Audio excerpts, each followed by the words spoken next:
Welcome back to Sayajin YouTube channel. With the release of Winter expansion for Resident Evil Village, we get most of the game's mode. First of all is Shadows of Rose DLC, which is a nice DLC nonetheless. It's horror inspired. We know what Resident Evil is, but here everything can kill you basically in one hit. Also, Rose doesn't is not that strong of a character, and it takes a side of metamycid.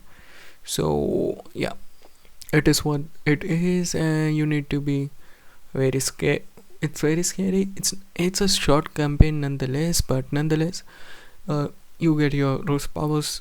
You got various powers to kill your opponents and stuff, like to stun them. There's a stasis which stuns the enemies. You can bring something up, or else you need to you need to use your powers to go unlock new areas also. So yeah, it is pretty different for the Resident Evil game as of now. Like it feels and way looks different. It's the same kind of a concept like Resident Evil Village. Like they use the same assets and stuff, but they just made changes to it. But nonetheless, it looks insane. It looks good, and Rose is a pretty nice character. And now it's her story from set after Resident Evil Village. And here everything can kill you in basically one hit. So you need to be scared. You need to be pretty conservative of it. Like you need to think about what your next move is, but the game throws you with many things. Like if you don't have any ammo, it gives you ammo and stuff. Like it's kind of a dynamic thing, but yeah, nonetheless it's pretty nice to have this game with its short story. Even though it's a short story, it's a pretty solid story because you get the full explanation of what's happened in Resident Evil Village and how it's end, because it's like it's take place in middle of like the ending of Resident Evil Village, and you explore inside metamycid and explore why you have the powers and stuff like that. It's just nice to see. And yeah, along with it, the winter expansion comes with the game modes, which is like the third person view. And yeah, do not like this DLC is not in first person view at all. It's completely in third person. So yeah, the character animation and everything looks different compared to what you see in Resident Evil Village. Like they remade everything. Along with it, there are some areas where you can't go as of now because you need powers to do it. Like you need to unlock the areas by disposing these flowers and stuff, so for which you need special equipments and stuff. So yeah, and every other thing is here. You don't have major boss fights as of now. I think there's only two or three boss fights.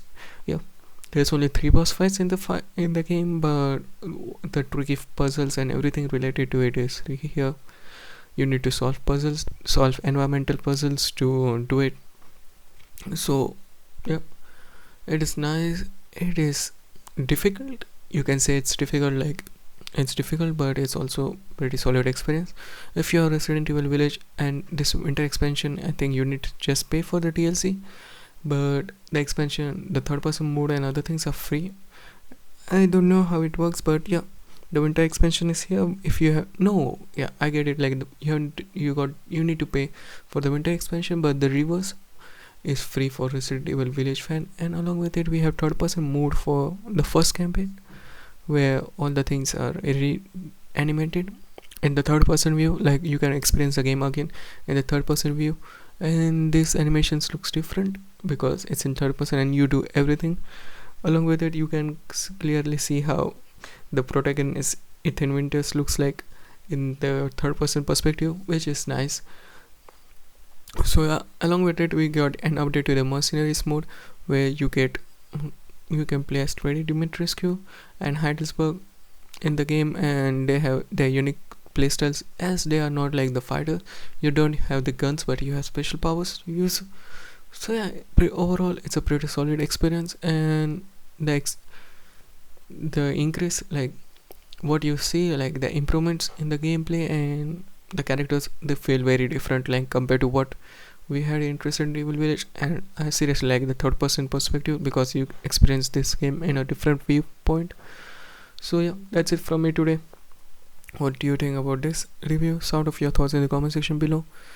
Like, share and subscribe. Peace out.